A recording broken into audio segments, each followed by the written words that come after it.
All right, Janelle, thank you. We've got some breaking news to bring to you right now. Just within the last 30 minutes or so, a jury has found a former Mountain View City Council member guilty of a shooting that injured a teenager. Brent Metz was found guilty of third-degree assault and illegal discharge of a firearm. He shot a teen in the face in 2024, but Metz says it was an accident.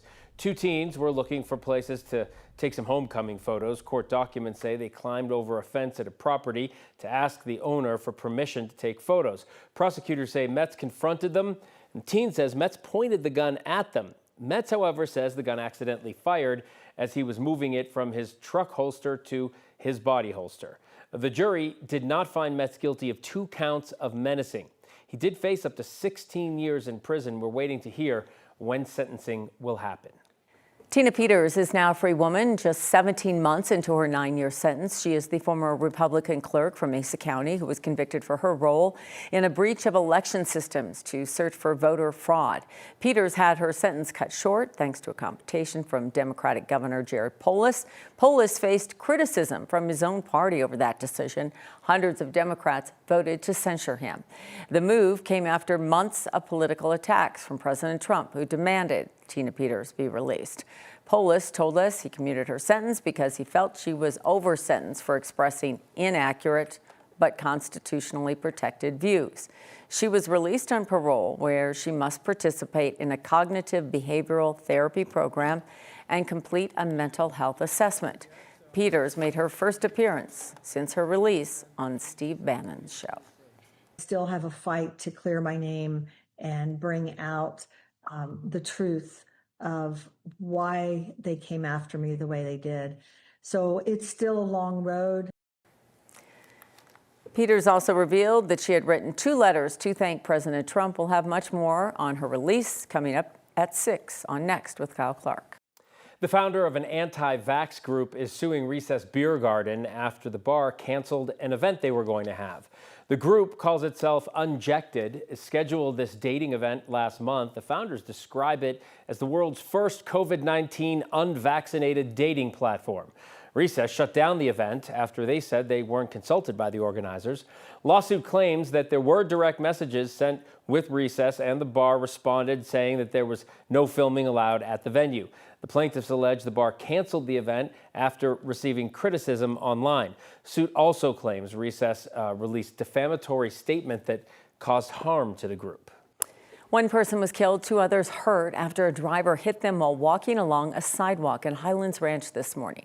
The Douglas County Sheriff's Office says the driver hit the pedestrians in a neighborhood on Wildcat Reserve Parkway near Willow Bridge Way. About a dozen people witnessed that crash, including one who followed the driver. That person helped deputies later arrest the driver. Today marks 1 year since a man targeted a peaceful gathering in Boulder in an anti-Semitic firebombing attack.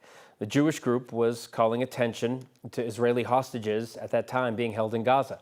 The attack killed 1 woman and injured about a dozen others. 9 News reporter Aaron Adelson shows us how Boulder has remembered the victims. Pearl Street has its usual rhythm, just like any day of the week. That's how June 1st, 2025 began, when people had no idea what would be coming. Life really has not moved on for the Jewish community. It hasn't. I'm really happy about that plaque. The county installed this stone to remember what happened, with the date etched in English and Hebrew.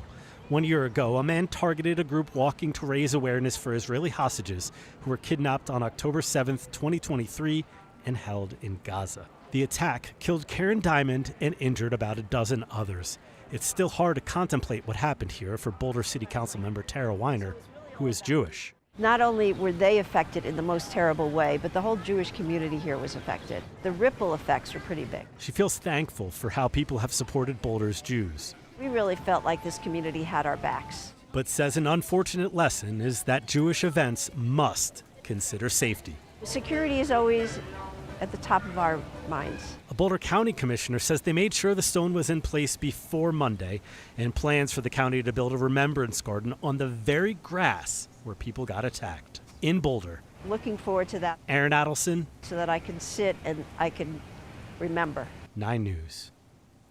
The annual Boulder Jewish Festival will take place this Sunday on Pearl Street. The celebration will begin with a memorial, more formally dedicating the stone. The suspect in that case pleaded guilty to more than 100 counts, was sentenced to life in prison. He is still facing charges at the federal level for hate crime acts.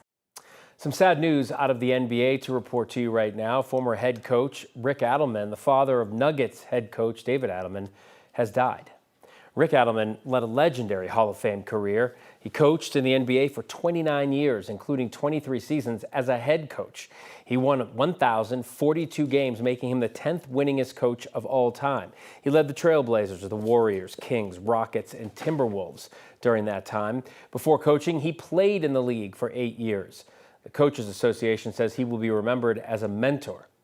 He was married to his wife for 56 years, with a father to 6, including David, and a grandfather to 12.